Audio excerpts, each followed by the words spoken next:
Es importante definir un plan muy claro.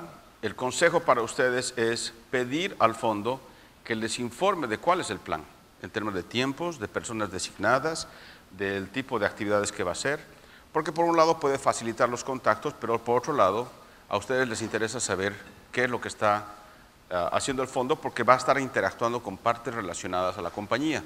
Puede estar hablando con clientes de ustedes, puede estar hablando con ex empleados, y eso vamos a ver más adelante. Entonces es importante que ustedes soliciten conocer cuál es el plan de acción. La razón para poder hacer la evaluación comercial, decíamos, es para poder entender si las proyecciones en flujo son razonables, los márgenes, los ingresos. Un tema interesante o importante es ubicando, y aquí otra vez les voy a pedir que en cada una de estas láminas o conceptos se autoanalicen.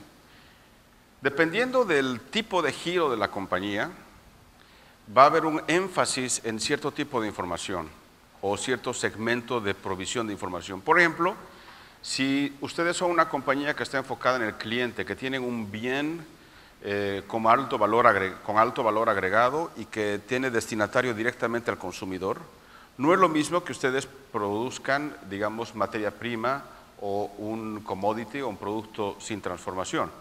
En el primer caso, cuando el producto está destinado al cliente, que el consumidor final es el cliente y tiene un alto valor agregado, manufactura, por ejemplo, de producto terminado o algo así, seguramente el análisis va a estar enfocado o va a ser muy valioso poder tener un estudio de mercado. Cuando el producto más bien tiene un enfoque de proveedor, cuando es un producto semiprocesado, cuando es materia prima o insumo o commodity, puede ser el caso del café, por ejemplo, o otro tipo de producción de un producto sin valor agregado adicional, el enfoque de mercado va a estar más, va a mirar con mayor intensidad el tema de provisión y de precios, ¿no? El mercado no solamente es importante a quién se vende, sino la provisión de la materia prima para ese tipo de productos. Las fuentes de información a las cuales seguramente el analista va a acceder y ustedes podrían facilitar el proceso son muy grandes, desde los competidores, nuevos competidores, los clientes, ex empleados, cuando hay observadores o observatorios de la industria, distribuidores, reguladores, proveedores, todas estas son fuentes de información externas a la compañía. Sí.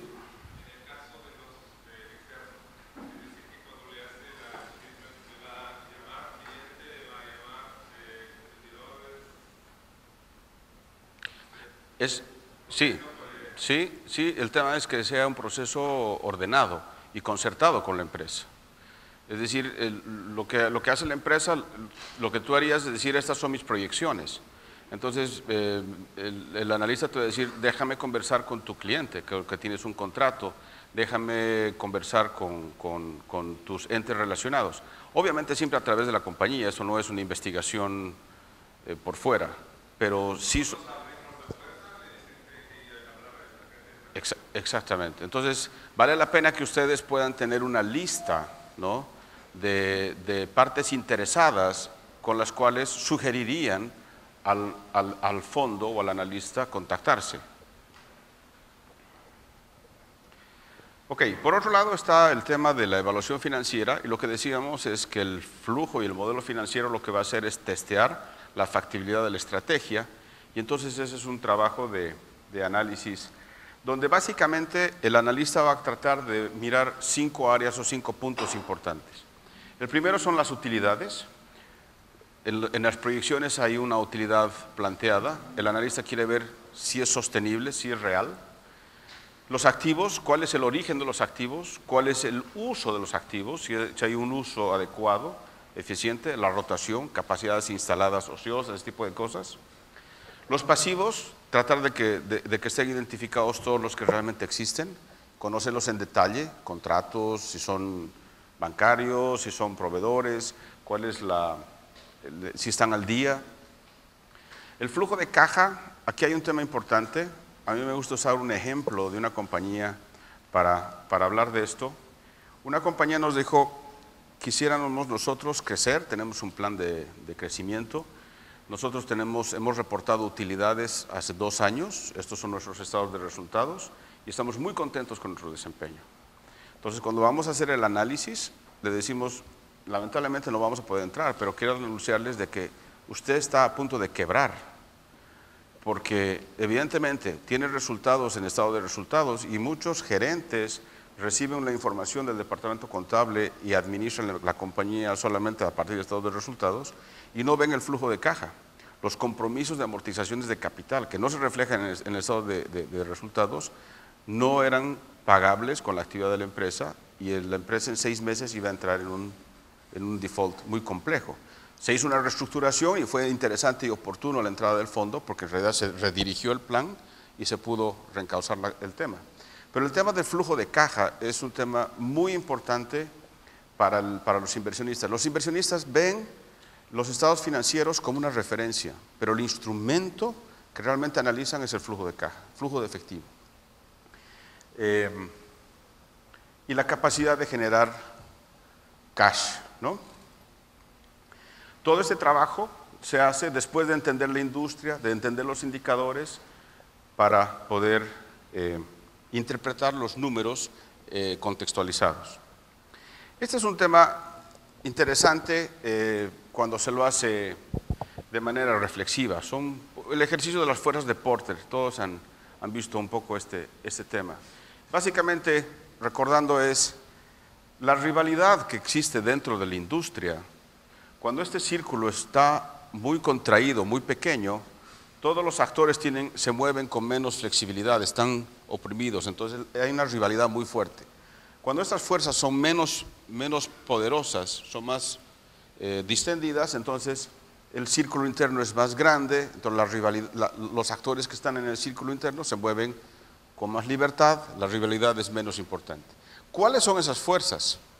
Las amenazas de nuevos competidores, las amenazas de productos sustitutos, la capacidad de negociación o el poder de negociación que tienen los compradores. Cuando hay un solo comprador, pues él pone las reglas. Cuando hay muchos compradores, es un tema menos fuerte. Y el poder de negociación que tienen los proveedores. Si hay un solo proveedor de materia prima, es el que pone también las reglas. Detrás de este análisis hay una buena parte de los riesgos de mercado que normalmente es importante que la empresa los tenga identificados y que parte del plan sea cómo los administra y cómo los mitiga.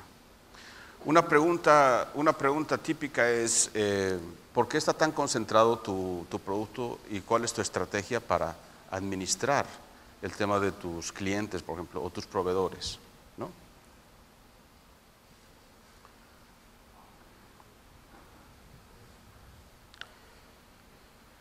Ok.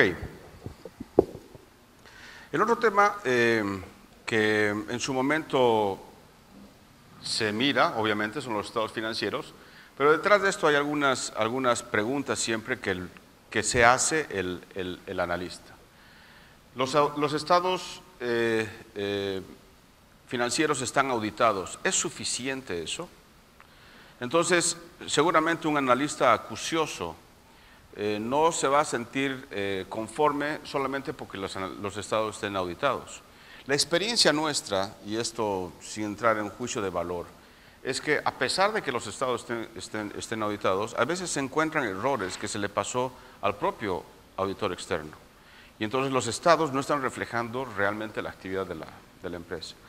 Seguramente, independientemente de que estén auditados, el analista va a querer hacer algunas pruebas adicionales. ¿Reflejan realmente la realidad histórica de la empresa? ¿Son comparables y consistentes? Si se tienen estados de un año solamente y no de otros, o no son comparables, son temas que normalmente le van a tomar mucho tiempo y generar muchas preguntas necesarias de dar explicaciones. Cuando se dan estos casos, entonces hay que prepararse con las respuestas, porque ese tipo de situaciones van a surgir. Y la última pregunta al analista es, ok, esta compañía no tiene estados, entonces ¿descartamos el negocio? y realmente la reflexión hacia dentro de los fondos, y eso depende de la estrategia de cada uno de ellos, es que algunos, pues alguna empresa no tener estados auditados simplemente la descarta. Otros, en los que se encuentra Pyme Capital, entienden de que las empresas viven un proceso. Hemos visto esa curva. Algunas empresas le dan, o todas las empresas le van a dar diferente prioridad a diferentes tipos de actividades. Y puede ser el caso de que los estados financieros no haya sido la prioridad de alguna empresa. Pero por otra parte puede tener cualidades o valores muy interesantes que pueden ser de interés para el fondo y pueden mostrar una potencialidad. Entonces, el que una empresa no tenga estados financieros no quiere decir de que no es sujeto de una capitalización. Pero probablemente sí es importante decir, quisiera tener estados financieros y más bien me gustaría tener que parte de lo que trae el fondo acá me ayude a ordenar estos procesos que internamente los tengo incompletos. Entonces, en vez de tratar de buscar argumentos para defender una situación, esto puede ser parte del plan, de la razón por la cual quiero que venga un fondo y me ayude a ordenar mi parte administrativa, mi parte de gestión, ¿no es cierto? Es un rol que podría tener el fondo dentro de la compañía. Algunos temas típicos, esto es más para los auditores y contadores, pero que normalmente generan siempre preguntas adicionales, y cuando hay este tipo de cosas, otra vez vale la pena tener respuestas, es cuando hay cambios inexplicables en las políticas contables, cuando hay transacciones inexplicables que impacten a las ganancias, incrementos no usuales en las cuentas por cobrar, creciente brecha entre los ingresos declarados de la empresa y el flujo de efectivo de las actividades. Este tipo de cosas, por ejemplo, normalmente es un típico indicador de que hay impuestos ahí no pagados, por ejemplo. Grandes e inesperadas amortizaciones, ajustes. Son temas que, digamos, cambios importantes de un estado financiero a otro, que siempre van a generar preguntas. Ahora, muchas veces estas cosas se dan porque cambiamos el contador o porque realmente, justamente para dar un paso, hicimos una limpieza de nuestra contabilidad, pero entonces ese tipo de cosas vale la pena tenerlas, esas respuestas vale la pena tenerlas sistematizadas, ¿no? Un informe de por qué se pasó de una información a otra. Algunas advertencias importantes es, una contabilidad conservadora no es lo mismo que una buena contabilidad. Es decir, ese es un tema que hay que tenerlo claro. Una contabilidad inusual no es lo mismo que una contabilidad cuestionable. No porque no sea usual quiere decir de que tendría que ser criticable o cuestionable. Y no todos los cambios de las políticas contables son causados por motivos de siniestros. Es decir, el cambiar políticas no siempre quiere decir que estemos queriendo ocultar algo. Para este tipo de cosas hay que tener y preparar respuestas y seguramente buscar un asesoramiento de profesionales del área de contabilidad y ser defensores, ¿no?, muy claros y acérrimos de nuestro desempeño contable. Lo que estoy diciendo es que es importante tener argumentos construidos, porque van a haber observaciones cuando existen estas cosas. Y tal vez uno de los elementos más importantes que está detrás de la evaluación, después de haber visto ya todos estos elementos que son muy teóricos, lo que decíamos también al principio, los fondos necesitan saber quién están detrás de las empresas. Y una muy buena parte de las empresas, por lo que veíamos en el primer gráfico, son los emprendedores. Entonces, los fondos quieren saber quiénes son los socios, quiénes son los directores, quiénes son los empleados claves. Y seguramente van a haber preguntas de las finanzas personales, de las relaciones entre las partes, el alineamiento con el modelo de negocio de cada uno de los empresarios.